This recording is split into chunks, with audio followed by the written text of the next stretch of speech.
Pagod ka na ba? Pakinggan mo ito bago ka matulog. Panginoon, sa gabing ito, lumalapit ako sa iyo na may pagod na puso at isip.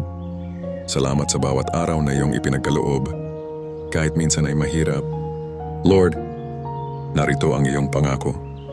Lumapit kayo sa akin, kayong lahat na napapagal at nabibigatan, at bibigyan ko kayo ng kapahingahan.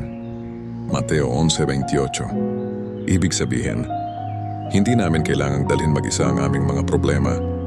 Ikaw ang aming pahinga, aming sandigan, at aming lakas.